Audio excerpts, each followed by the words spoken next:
In the bustling heart of Chicago, within the modest walls of Lincoln Park Community Center, there existed a woman whose presence was so unassuming that most people barely noticed when she entered a room.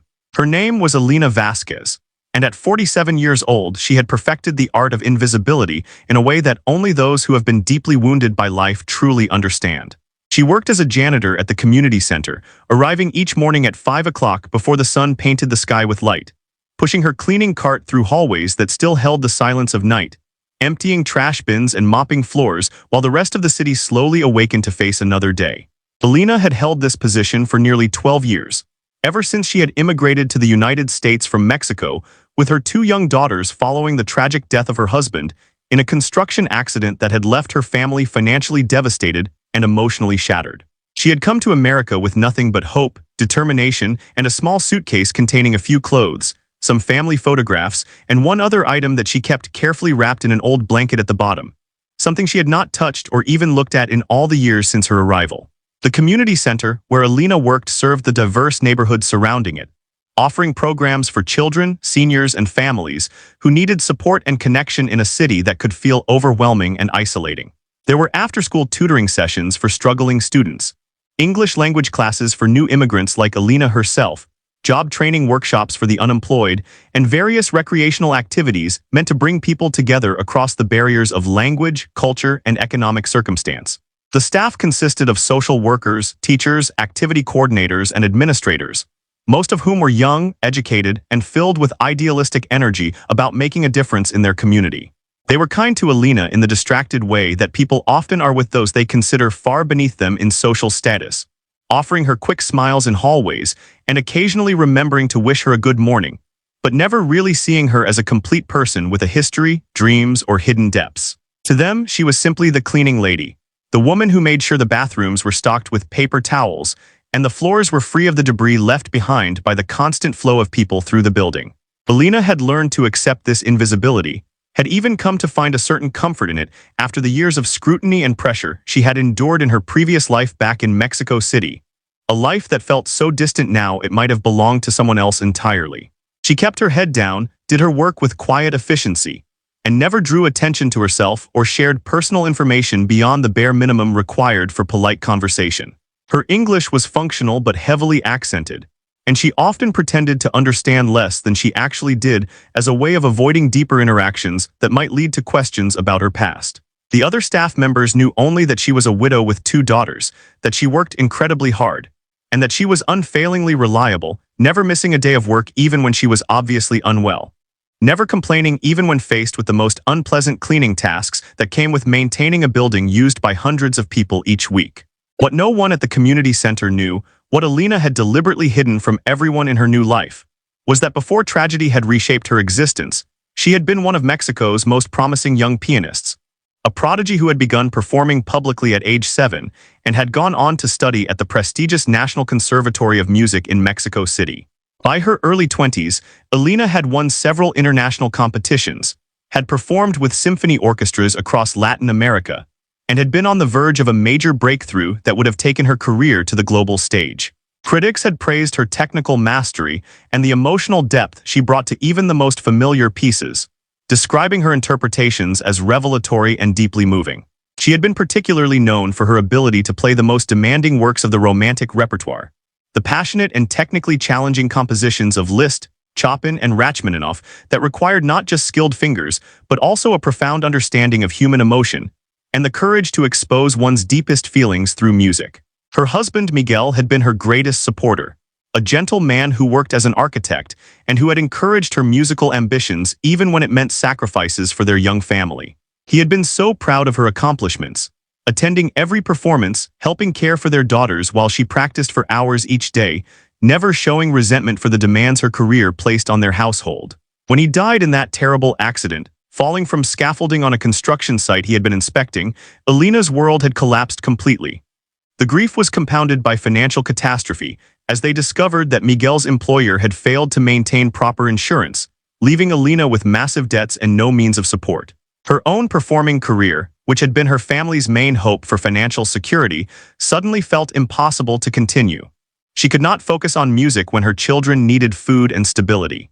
She could not pour emotion into performances when her heart felt shattered beyond repair.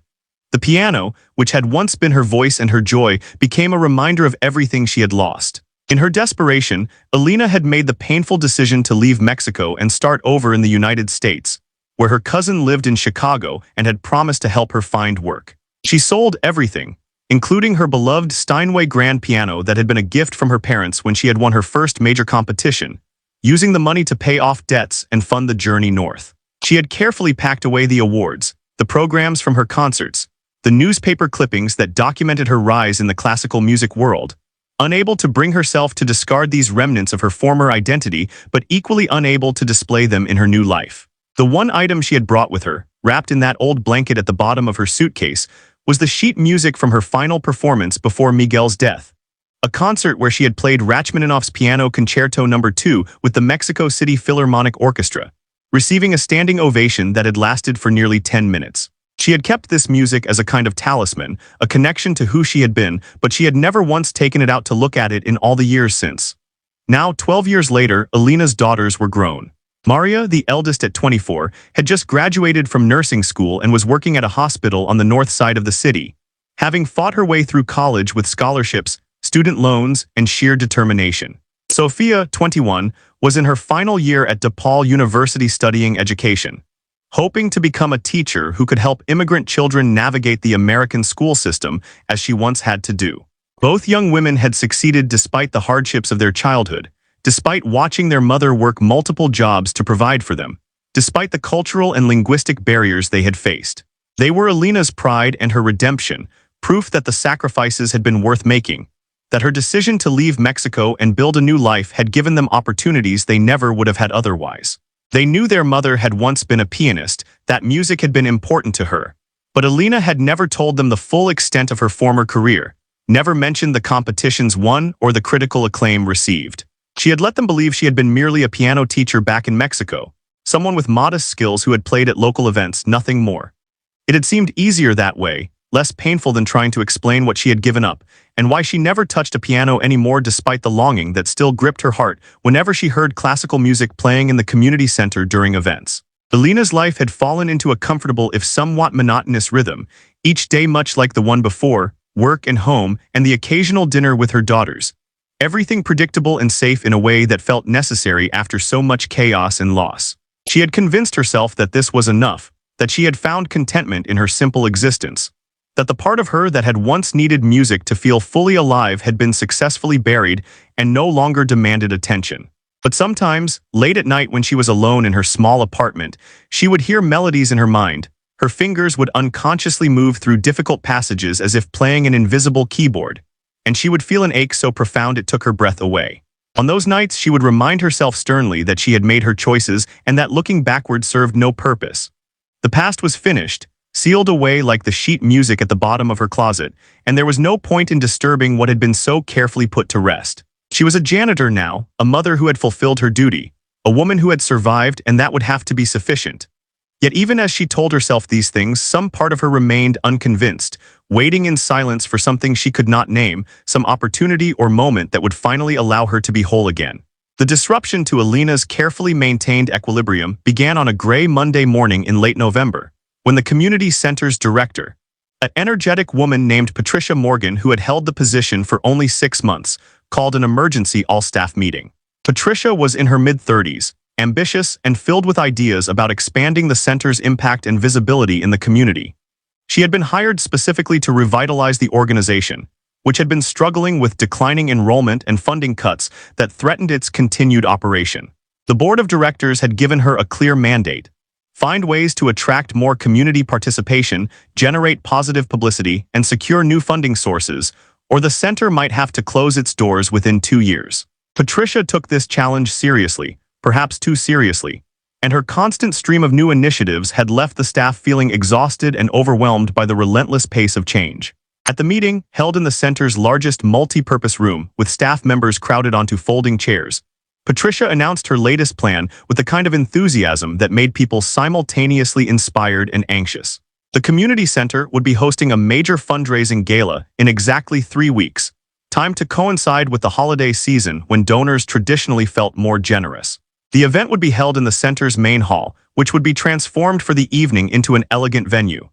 Local businesses had already committed to sponsoring tables, and invitations were being sent to prominent community leaders, city council members, and potential major donors. The goal was to raise at least $50,000, money that would secure the center's operations for another year and fund the expansion of several critical programs. Patricia had hired a professional event planner, arranged for catering from a well-known restaurant, and secured donations of wine and decorations.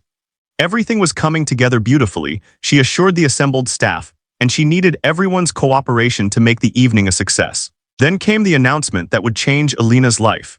Though she did not know it yet as she sat in the back row, only half listening while mentally planning her cleaning schedule for the week. Patricia explained that the gala would include entertainment, specifically live music during the cocktail hour and dinner. She had originally planned to hire a professional pianist, but budget constraints made that impossible given the other expenses of the event.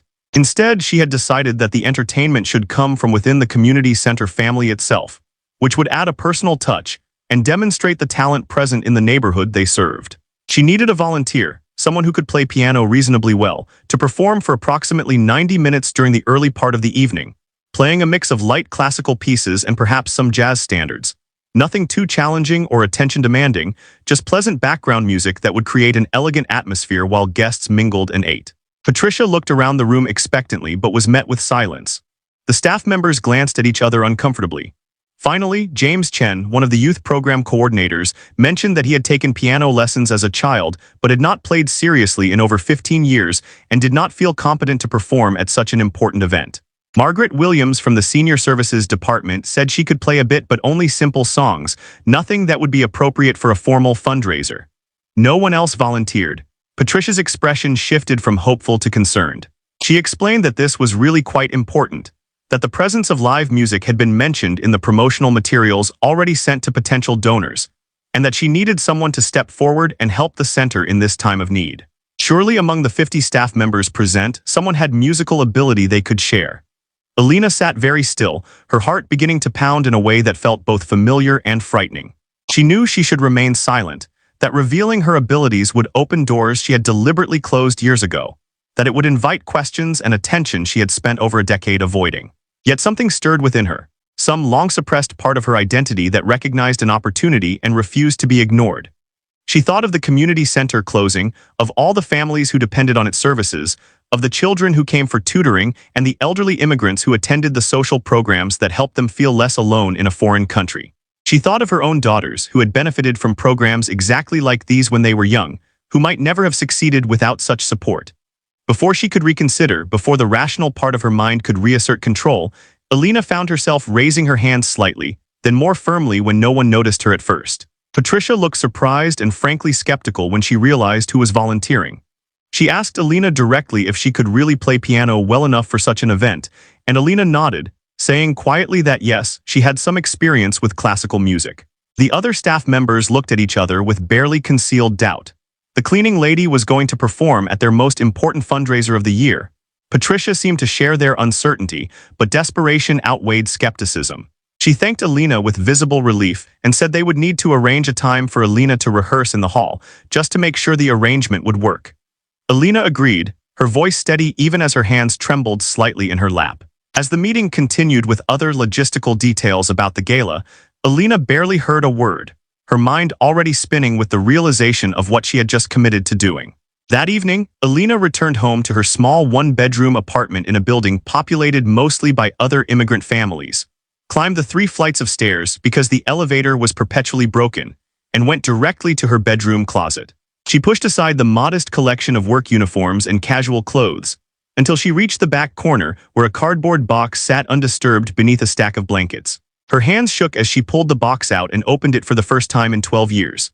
Inside were the remnants of her former life, the awards with their tarnished plaques, the concert programs with her name printed in elegant fonts, the newspaper clippings with photographs of a younger Alina in evening gowns standing beside grand pianos.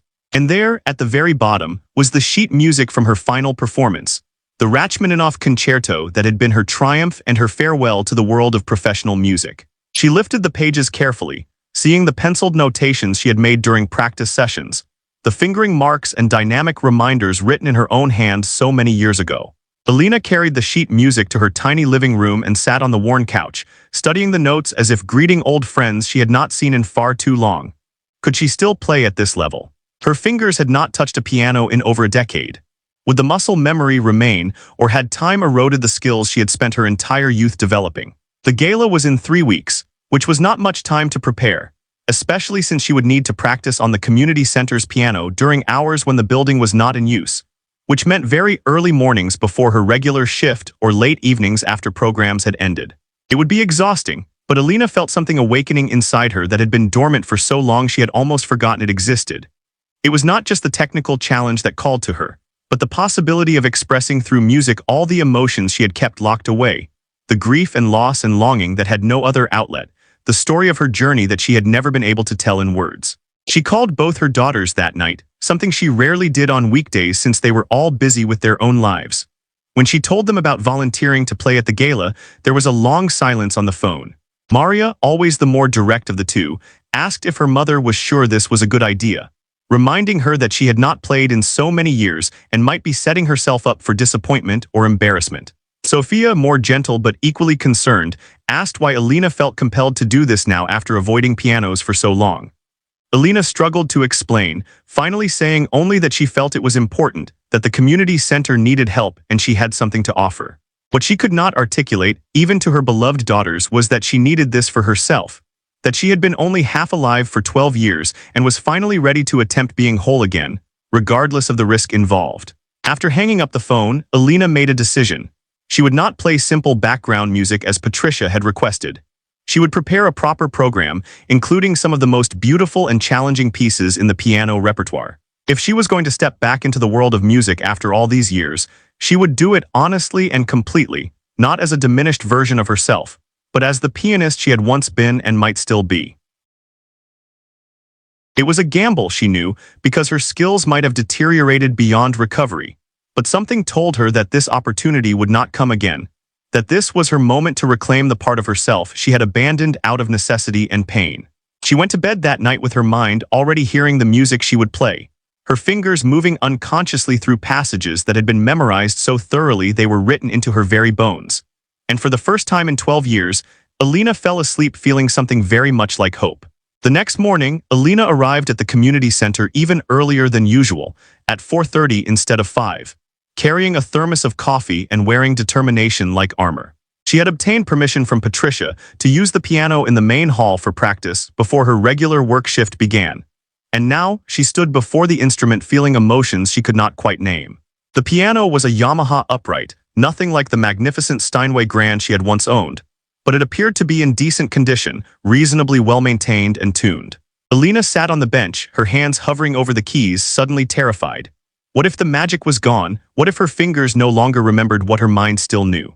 What if 12 years of scrubbing floors and pushing mop buckets had destroyed the strength and flexibility required for serious piano playing?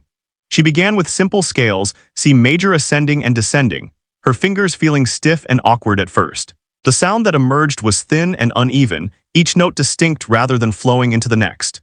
She grimaced and tried again then again, gradually feeling the old pathways in her brain beginning to reactivate. After 30 minutes of scales and basic exercises, her hands started to remember, the movements becoming more fluid, the touch improving. She moved on to some etudes by Czerny that she had practiced thousands of times as a young student, technical exercises designed to build strength and agility. These came back more easily, and by the time an hour had passed, Alina could feel the old competence returning, rusty and imperfect but unmistakably present. Then she opened the Rachmaninoff score, not the full concerto which would be impossible without an orchestra, but the second movement which could stand alone as a piano solo, one of the most achingly beautiful pieces ever written. She placed her hands in position and began to play. The opening notes came out hesitant and uncertain, her fingers stumbling over passages that had once been effortless. She stopped, frustrated, and began again. This time was slightly better but still far from acceptable. The problem was not just technical rust but emotional blockage. This music carried memories of Miguel, of her final performance when he had been alive and proud in the audience, of everything she had been and lost. Tears began streaming down Alina's face as she played, and she had to stop completely, overcome by the weight of accumulated grief finally being released. She sat at the piano crying quietly for several minutes, something she had not allowed herself to do fully even when Miguel first died, having forced herself to be strong for her daughters. The music had unlocked something that needed to be unlocked, and though it was painful, it also felt necessary and even cleansing. When the tears finally subsided, Alina felt lighter somehow, as if she had set down a burden she had been carrying for so long she had forgotten it was there. She wiped her eyes, straightened her shoulders, and began playing the Rachmaninoff again. This time, the notes flowed more freely, carrying genuine emotion rather than being blocked by it. The piece was still imperfect, still marked by technical uncertainties, but there was something real and honest in the playing that had been absent before. Over the following 2 weeks, Alina maintained this routine, arriving at 4:30 each morning to practice for 90 minutes before beginning her cleaning duties at 6. She was exhausted, running on minimal sleep, but she felt more alive than she had in years.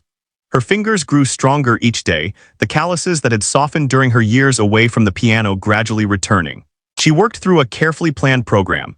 The Rachmaninoff second movement, Chopin's Nocturne in E-flat major, Debussy's Clair de Lune, and Beethoven's Pathetique Sonata second movement.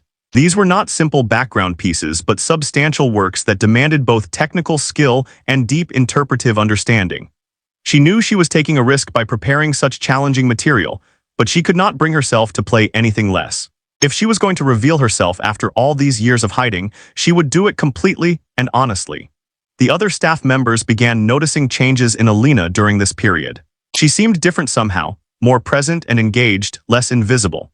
A few people mentioned hearing piano music very early in the morning when they arrived for opening shifts, beautiful playing that seemed far too accomplished to be coming from the cleaning lady. Patricia stopped by one morning to check on Alina's preparation and was surprised by what she heard, though she said little beyond expressing relief that the music would be adequate for the gala. She did not recognize the extraordinary level of skill being displayed, having limited musical knowledge herself. But she sensed that Alina was taking the task more seriously than expected. Alina's daughters remained worried but supportive, though they did not fully understand what was driving their mother. Maria visited one evening and convinced Alina to take her to the community center to hear her practice. As Alina played through her program on the modest upright piano in the empty hall, Maria sat in stunned silence. She had known her mother had played piano in Mexico, but she had never imagined anything like this. When Alina finished, Maria asked directly why her mother had never told them the truth about her musical past, why she had hidden such incredible talent for so many years. Alina tried to explain about the pain of loss, about needing to focus on survival rather than art, about what sacrificed so much to provide her with music lessons and opportunities. She thought about all the women like herself who had given up dreams for survival, who had hidden their lights to avoid the pain of remembering what they had lost. Tomorrow night she would play not just for herself but for all of them, for everyone who had been told they were not enough, that their gifts did not matter, that they should accept invisibility and silence. As dawn approached and she finally drifted into restless sleep, Alina felt ready for whatever the evening would bring. The day of the gala arrived with unseasonably warm weather for late November, as if nature itself was conspiring to make the evening perfect. Alina completed her regular morning practice session, then went through her cleaning duties with mechanical efficiency, her mind already focused on the evening ahead. The community center buzzed with activity as the event planner and her team transformed the main hall into something magical. Round tables were set up and covered with white linens. Centerpieces of autumn flowers and candles appeared on every surface. Strings of warm white lights were draped across the ceiling, and the modest space began to look genuinely elegant. The piano, which had been moved to a corner of the room near where the bar would be set up, was tuned by a professional technician Patricia had hired, and Alina tested it briefly during the afternoon, pleased with the improved sound quality. As evening approached and Alina went home to prepare herself, the community center staff were busy with final preparations. Patricia was everywhere at once, micromanaging details and radiating anxiety about whether the fundraiser would succeed. The caterers arrived with warming trays of food that smelled delicious. Bartenders set up their stations. The event planner did a final walkthrough, adjusting flower arrangements and repositioning chairs with the precision of someone who believed details mattered. No one was thinking much about the musical entertainment, which was considered a minor element of the evening, pleasant background ambience, while the real work of soliciting donations took place. Patricia had told several board members and major donors that the pianist was a member of the community center family, positioning it as a charming local touch, never mentioning that the performer was actually the cleaning lady, because that seemed potentially awkward or embarrassing if the playing was not very good. Alina returned to the center at 6 o'clock, an hour before guests would begin arriving, entering through the back door to avoid the front entrance where event staff were making final adjustments. She made her way to the small staff bathroom and changed into her black dress, applied minimal makeup with hands that trembled slightly, and studied herself in the mirror. She looked different from how she had appeared just 3 weeks ago, not physically but in some intangible way, as if she were coming back into focus after years of deliberate blurriness. She was Alina Vasquez, the pianist again, not just Alina the janitor, and the recognition of her own face after so long felt both strange and deeply right. At 6:30, Patricia found Alina and seemed momentarily surprised by her transformation, then recovered and gave her instructions for the evening. Alina was to begin playing at 7:15 when the first guests arrived for cocktail hour, continue through dinner which would be served at 8, and conclude around 8:45 when the formal program of speeches would begin. Patricia emphasized that the music should be unobtrusive, pleasant but not attention-demanding, appropriate for conversation and networking. Alina nodded agreement without mentioning that she had prepared something quite different from what was being requested. She had made her choice about what she would play, and it was too late now to reconsider. As 7 o'clock approached and guests began arriving, Alina positioned herself at the piano, adjusting the bench height and testing the pedals. She could see people entering the hall in formal attire, women in cocktail dresses and men in suits, greeting each other warmly and accepting glasses of wine from the circulating servers. These were the prominent members of the community, the people with money and influence who could determine whether the center survived or closed. Many were white professionals from the wealthier neighborhoods surrounding the area, coming to support a worthy cause in a part of the city they normally would not visit. There were also some Latino and Asian community leaders, people who understood firsthand the importance of the center's programs. Alina recognized several city council members and a state representative who had been featured in news coverage she had seen. At exactly 7:15, as instructed, Alina placed her hands on the keys and began to play. But instead of starting with light, unobtrusive background music, she launched directly into Chopin's Nocturne in E-flat major, one of the most beloved pieces in the romantic piano repertoire. From the very first notes, it was clear that something extraordinary was happening. The music that poured from the modest upright piano was not the pleasant but forgettable playing of a competent amateur, but the work of a serious artist, someone with profound technical skill and deep emotional understanding. Alina's touch was exquisite, each note precisely voiced, the left hand providing a gentle rocking accompaniment while the right hand sang the unforgettably beautiful melody with the kind of expressive phrasing that cannot be taught but only felt. Conversations near the piano began to falter as people stopped mid-sentence to listen. The Chopin Nocturne is not background music. It is a work of art that demands attention, that draws the listener into its emotional world of longing and tenderness. Alina played it with complete commitment, her eyes closed, her body swaying slightly with the music's natural ebb and flow. She was not thinking about the audience or the fundraiser or her role as the evening's entertainment. She was simply inside the music, allowing it to flow through her after being dammed up for so many years, expressing through Chopin's notes all the beauty and sadness of her own experience. As the nocturne concluded with its gentle, fading final phrases, there was a moment of absolute silence in the hall. Then someone began to applaud, and others joined in, a wave of appreciation that was unusual for background music at a cocktail reception. Alina opened her eyes, startled to see that a small crowd had gathered around the piano, people standing with their wine glasses forgotten in their hands, staring at her with expressions of surprise and admiration. She gave a small, uncertain nod of acknowledgement, then immediately transitioned into Debussy's Clair de Lune, another masterpiece that was utterly inappropriate for unobtrusive background playing. Patricia, standing near the entrance greeting arriving guests, heard the applause and felt a jolt of confusion. Background music was not supposed to generate applause. She made her way toward the piano and felt her mouth drop open as she saw the crowd gathered around Alina, saw the rapt attention on their faces, heard the breathtakingly beautiful playing emanating from the instrument. This was not at all what she had expected or requested. The cleaning lady played like a concert pianist, like someone who had trained at the highest levels and performed professionally. Patricia felt simultaneously thrilled that the entertainment was exceeding all expectations, and disturbed that Alina had been so invisible to her, that she had failed to recognize the extraordinary talent working in her building every single day. As Alina moved through Debussy's shimmering evocation of moonlight, more guests abandoned their conversations and cocktails to gather around the piano.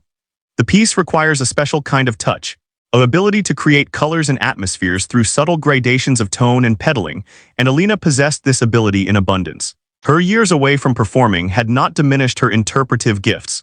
If anything, The accumulated experience of loss and survival had deepened her understanding of music's capacity to express the inexpressible. The Debussy flowed like water, like light, like memory itself, each phrase perfectly shaped and integrated into the larger architecture of the piece. When she finished, the applause was even more sustained, and she heard someone near the piano say to their companion, "Who is this woman? She's incredible." Alina felt something shifting inside her as she played, layers of protective armor falling away, the carefully maintained distance between her current self and her former identity dissolving. She had thought she could play this music while remaining emotionally guarded, could perform without becoming vulnerable, but she had been wrong. Music at this level demanded complete honesty, demanded that the performer bring their whole self to the instrument, and Alina found herself unable to hold anything back. She transitioned into Beethoven's Pathétique Sonata second movement, the famous Adagio cantabile that is one of the composer's most purely beautiful creations. Her playing was tender and searching, finding in Beethoven's simple melodic lines a profundity that spoke to everyone in the room regardless of their musical knowledge or sophistication.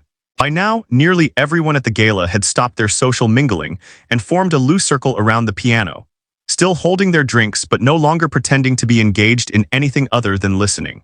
These were people who attended symphony concerts and opera performances as part of their cultural lives, people who knew the difference between competent playing and genuine artistry, and they recognized immediately that they were witnessing something special. Several guests had pulled out their phones and were recording video, capturing this unexpected performance that had transformed a routine fundraiser into something memorable. The waitstaff had paused in their circulation of appetizers, standing at the edges of the room with their trays, equally captivated. Alina's fingers moved across the keys with a confidence that had fully returned now, the muscle memory completely reactivated, the technical challenges that had seemed so daunting during her first practice sessions now handled with ease. She was not playing perfectly in the sense of mechanical accuracy. There were occasional small imprecisions that a trained ear might notice. But she was playing truthfully, and truth in music is more important than technical perfection. Every note carried meaning, every phrase told part of the story she had been unable to tell in any other way. This was her testimony, her witness to the experience of losing everything and finding a way to continue, her proof that beauty and grace could survive even the harshest circumstances. When the Beethoven concluded, the applause was thunderous and prolonged. People were no longer politely acknowledging background music but celebrating a genuine performance, and Alina felt tears threatening as she absorbed their response. She had not played for an audience in 12 years, had convinced herself that this part of her life was finished forever, and now to be received with such warmth and appreciation was overwhelming. Patricia appeared at the piano looking stunned and somewhat emotional herself, and she leaned down to whisper to Alina that she could take a break, that this was far more than anyone had expected and she needed to pace herself. But Alina shook her head gently. She was not finished yet. She had one more piece to play, the most important one, the Rachmaninoff that had been her farewell to music so many years ago. Alina waited until the applause subsided and the room grew quiet again. Then she spoke, her voice soft but clear, her English accent thick but her words carefully chosen. She said that she wanted to dedicate her final piece to her late husband Miguel, who had believed in her when she sometimes doubted herself, and to her two daughters Maria and Sofia, who had given her a reason to keep going when everything seemed impossible. She mentioned that this piece had been part of her last performance before circumstances forced her to leave music behind, and that playing it tonight felt like completing a journey that had been interrupted but not finished. The audience listened with respectful attention, beginning to understand that they were witnessing something more than just entertainment, that the woman at the piano had a story that was being told through this music. Then Alina began the Rachmaninoff, the second movement of his Piano Concerto No. 2 arranged as a piano solo. This is one of the most romantic and emotionally direct pieces ever written, an outpouring of melody that has moved listeners to tears for over a century. The main theme, when it emerges, is so beautiful it almost hurts to hear, and Alina played it with a depth of feeling that came from having lived through real loss and real love. Her hands moved across the keyboard with complete authority, navigating the technical demands of the piece while never losing sight of its emotional core. The music swelled and receded like waves, building to passionate climaxes then subsiding into tender reflection, and every person in the room was swept up in its power. Alina was no longer aware of the audience, no longer thinking about the fundraiser or her role as performer. She was back in Mexico City 12 years ago, playing this piece with the orchestra while Miguel watched from his seat, proud and loving. She was remembering their life together, the simple happiness of their early marriage, the joy of their daughters' births, the security of being loved unconditionally. And she was acknowledging the pain of his loss, the desperate years that followed, the immigration journey that had required leaving everything familiar behind. All of this poured through the Rachmaninoff, the composer's own story of depression and redemption finding perfect resonance with Alina's experience. Tears streamed down her face as she played, but her hands never faltered, carrying her through the piece with the inevitability of truth being told. The final phrases of the Rachmaninoff are gentle and resigned, a kind of peaceful acceptance after all the passion and drama. Alina played them with infinite tenderness, the notes fading away into silence like a light dimming at dusk. For several seconds after the last note died away, no one in the room moved or made a sound. The silence was profound, not awkward but reverent, the kind of hush that follows something sacred. Then, as if released from a spell, the entire room erupted in applause unlike anything heard at a community center fundraiser. People were on their feet, giving Alina a standing ovation, many of them openly crying, moved by music and by the glimpse they had been given into this remarkable woman's soul. Alina sat at the piano with tears running down her face, unable to stand, unable to do anything but absorb the reality of what had just happened. She had played again, truly played, and it had not destroyed her. Instead, it had freed something in her that desperately needed freeing. The applause continued for what felt like a long time, people not wanting to let the moment go, wanting to honor what they had witnessed. When Alina finally stood and turned to face the audience, attempting a small bow, she saw that her daughters had arrived, standing at the back of the room. Maria and Sophia were crying too, seeing their mother fully for perhaps the first time, understanding in a new way what she had given up for them and what it meant that she was reclaiming it now. The aftermath of Alina's performance transformed the entire character of the gala. What had been planned as a standard fundraising event, with networking and appeals for donations, became instead an evening focused on the power of hidden talent, the importance of seeing people fully, and the mission of the community center to nurture potential that might otherwise go unrecognized. Patricia, recovering from her shock, made the wise decision to completely revise her planned remarks for the formal program portion of the evening. Instead of the standard appeals and statistics about programs served, she asked Alina if she would be willing to share her story with the assembled guests. Alina, still emotional and uncertain, agreed after her daughters came forward to stand beside her, offering their support. As dinner was served and people took their seats at the elegantly arranged tables, the room buzzed with conversation about what they had just witnessed. Several guests who were classical music enthusiasts began speculating about where Alina had trained and whether she had performed professionally. A woman who served on the board of the Chicago Symphony Orchestra was on her phone researching Mexican pianists from a decade ago, trying to identify this mysterious performer. A local journalist who had attended the gala began taking notes, sensing a human interest story that could resonate far beyond this room.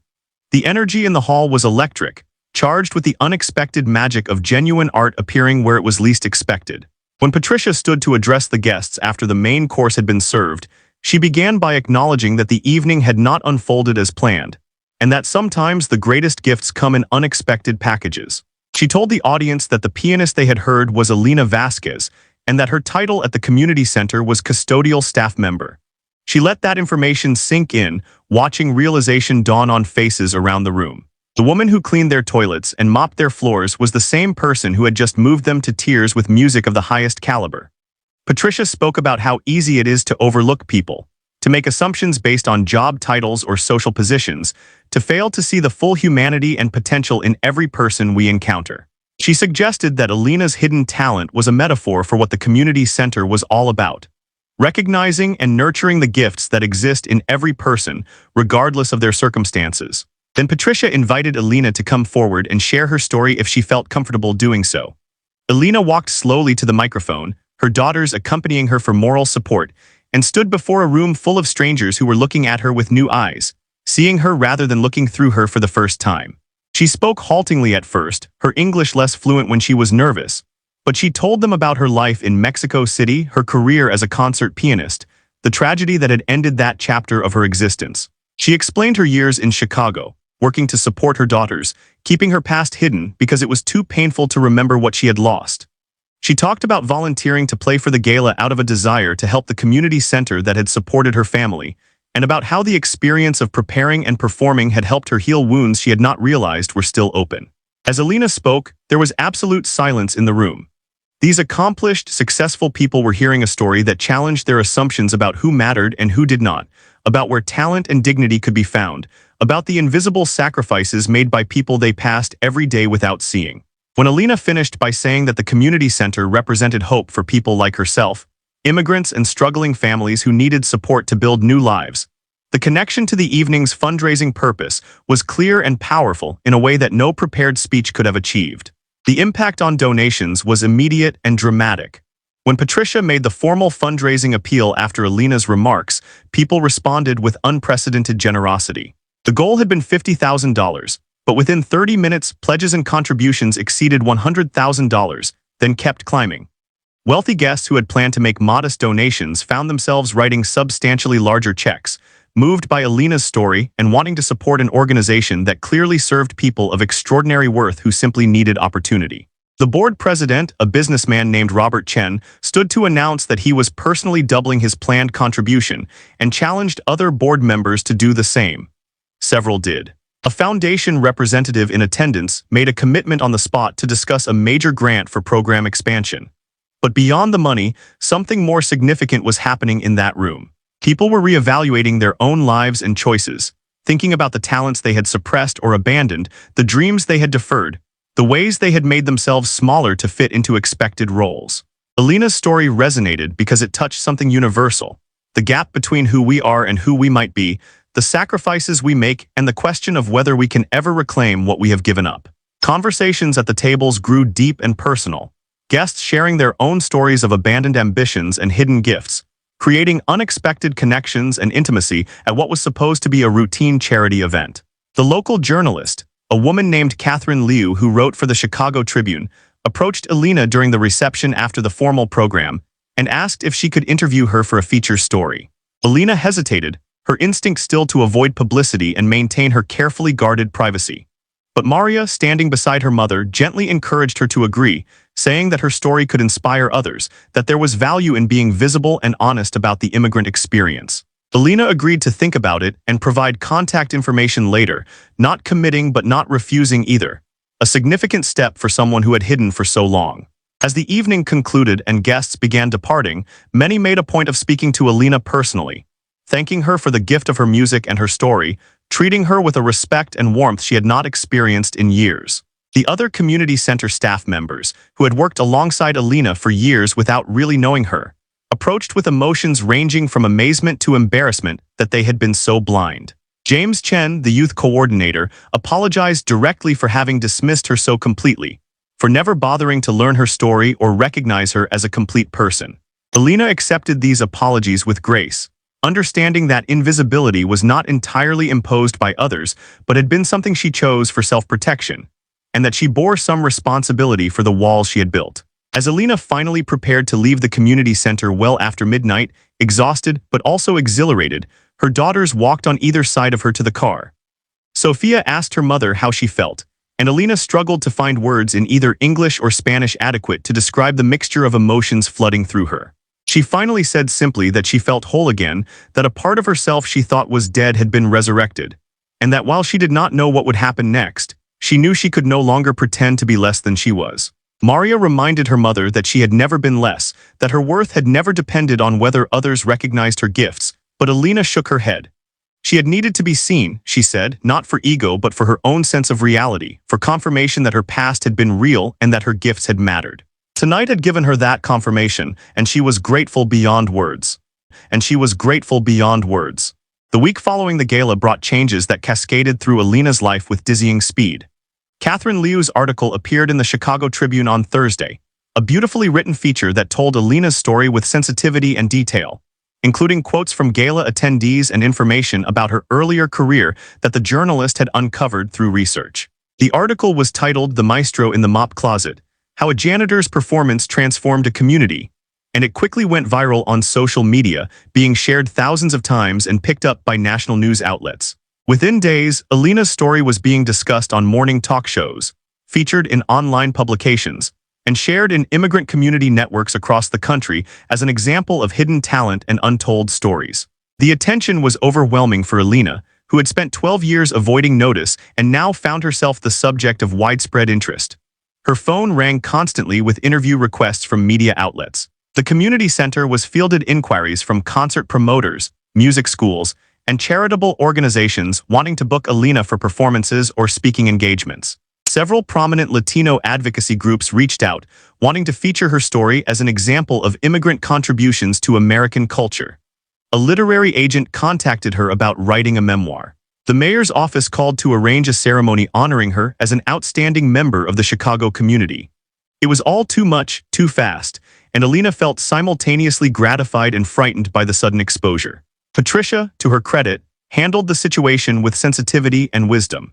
She called Alina into her office for a conversation that was long overdue, and began by apologizing for having failed to see Alina clearly, for treating her as merely functional rather than as a complete human being with a rich history and extraordinary abilities. Patricia admitted that her own class assumptions and unconscious biases had blinded her to what should have been obvious, that no one cleans floors with such grace and dignity unless they possess an inner life of significance.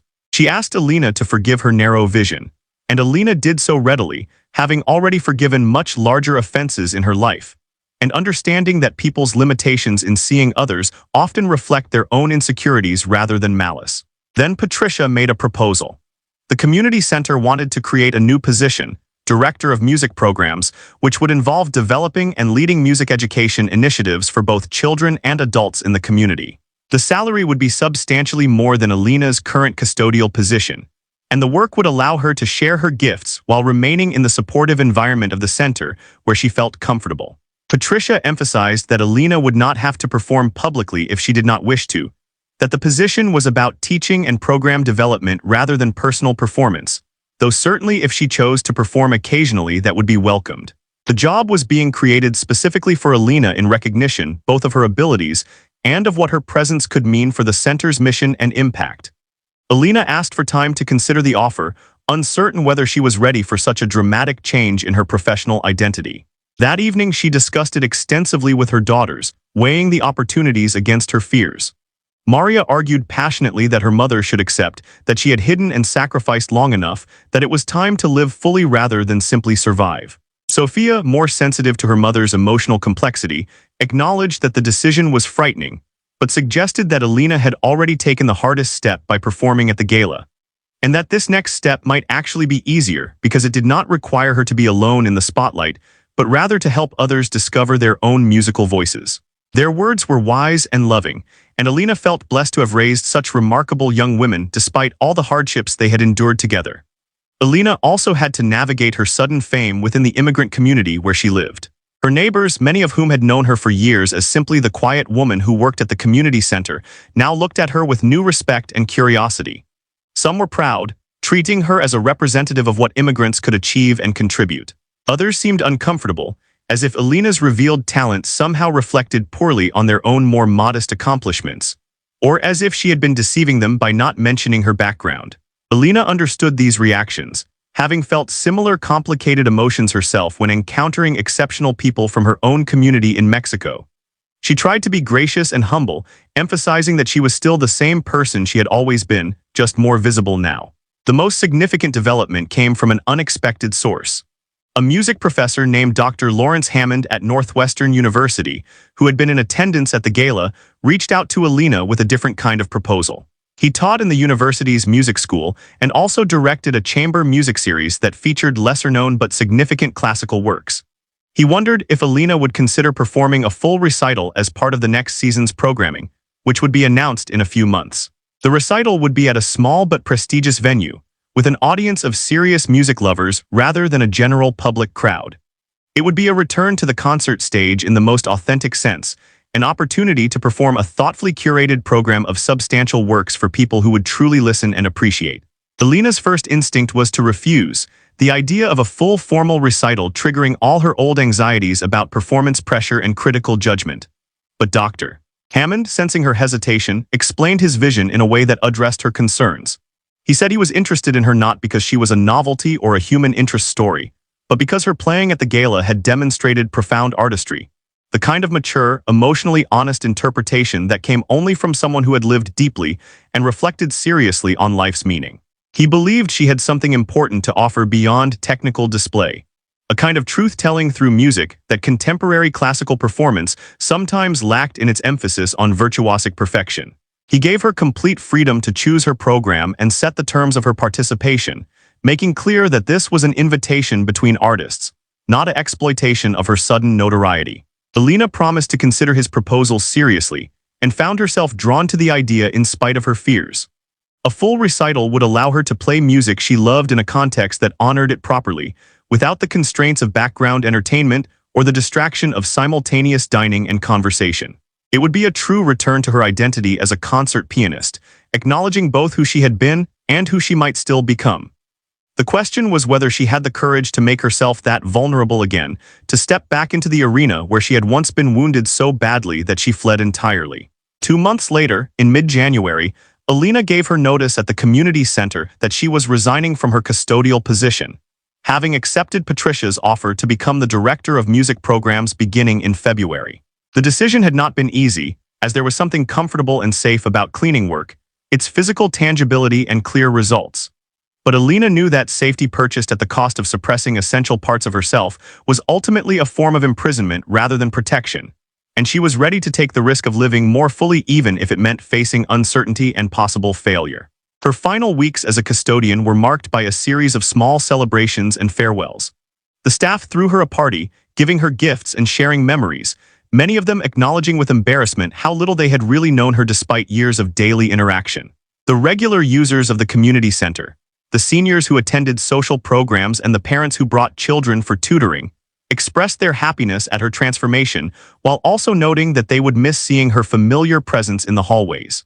Alina was touched by these reactions, realizing that even in her invisibility she had mattered to people, that her quiet consistency and competence had been noticed and appreciated even if not fully understood. In her new role, Alina began developing a comprehensive music program that reflected her own philosophy about the purpose and value of musical education.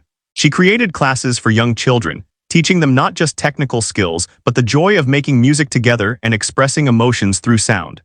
She established group piano lessons for teenagers from low-income families who could never afford private instruction, providing instruments and materials at no cost. She organized a community choir for adults, especially targeting immigrants for whom music might be a connection to their home cultures and a way of building community in their adopted country. And she began offering individual coaching for talented students who showed serious potential, working with them in the way her own teachers had once worked with her, with high standards combined with nurturing support. The music program grew rapidly, drawing participants from across the neighborhood and beyond as word spread about the exceptional teacher at the community center. Alina found profound satisfaction in this work, discovering that helping others develop their musical abilities provided a different kind of fulfillment than her own performing had ever offered. She was giving to others what had been given to her, creating opportunities for people who might otherwise never access serious music education. And she was doing so without the pressure and competition that had made her own early career so stressful, fostering instead an environment of collaboration and mutual encouragement. In March, Alina performed her recital at Northwestern University's Lutkin Hall, a beautiful intimate space that seated about 400 people. She had prepared a demanding program that included works by Bach, Beethoven, Chopin, and Rachmaninoff, music that spanned the emotional range from intellectual complexity to romantic passion. The days leading up to the performance were difficult, filled with anxiety and self-doubt, moments when she questioned whether she had made a terrible mistake in agreeing to this exposure. But her daughters supported her throughout, and she also found unexpected strength in the students she had been teaching, several of whom attended the dress rehearsal and reminded her by their presence why music mattered and why it was worth the risk of vulnerability. The recital itself was a triumph, not in the sense of perfection or virtuosic display, but in authenticity and emotional communication. Alina played with the wisdom of her years and experiences, interpreting familiar works with fresh insight born from her journey through loss and recovery. The audience, filled with serious music lovers, musicians, and community members who had followed her story, listened with deep attention and responded with genuine enthusiasm. The reviews in classical music publications were favorable, noting her mature musicianship and distinctive interpretive voice. But more importantly for Alina, she felt during the performance that she was finally integrating the different parts of her identity, no longer separating the pianist from the immigrant, the artist from the mother, the past from the present. After the recital, Dr. Hammond approached Alina about future performances, and other opportunities began emerging: chamber music collaborations and festival invitations, Nothing overwhelming, but enough to constitute a modest return to concert life alongside her teaching work. Alina accepted some invitations and declined others, learning to set boundaries that protected her well-being while still allowing her to share her gifts. She was not trying to recreate her earlier career or achieve the kind of prominence she had once pursued. Instead, she was building a sustainable musical life that balanced performing, teaching, and personal relationships in a way that felt healthy and whole. Alina's story continued to resonate in unexpected ways. The Chicago Tribune article had inspired several other institutions to look more carefully at their custodial and support staff, discovering other instances of remarkable hidden talent and leading to conversations about class assumptions and the invisibility of certain workers. The community center used Alina's example in their fundraising materials, but always with her permission, and presented in a way that emphasized the organization's mission rather than exploiting her individual story. Several music schools and conservatories reached out to ask Alina to speak to their students about the realities of sustaining a life in music, about the importance of finding meaning beyond competitive achievement. Most significantly for Alina personally, the experience of revealing herself and being accepted had healed something fundamental in her relationship with music and with her own identity. She no longer carried the burden of hidden shame about having left her career, no longer felt that she had failed or betrayed her gifts.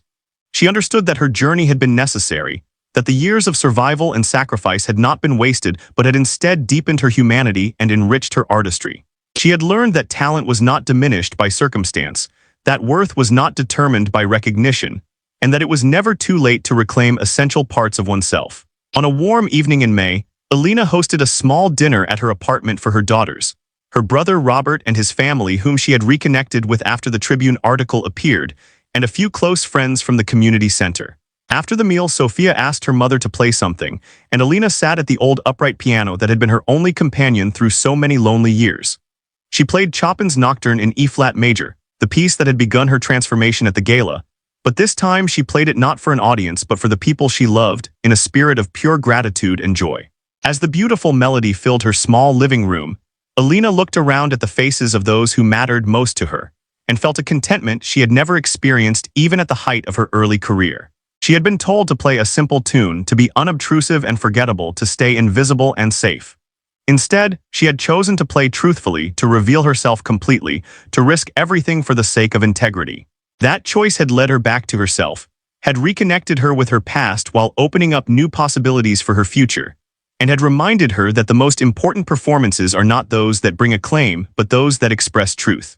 Alina Vasquez had astonished an assembly into silence not through spectacular technique or virtuosic display, but through the simple courage of allowing herself to be fully seen, fully heard, and fully alive. And in doing so, she had given everyone who witnessed her journey permission to do the same, to reclaim their own hidden gifts and step forward into the light of recognition and acceptance. Her story was one of loss and recovery, of humility and revelation, of the extraordinary resilience of the human spirit, and the enduring power of art to heal, connect, and transform. Connect and transform.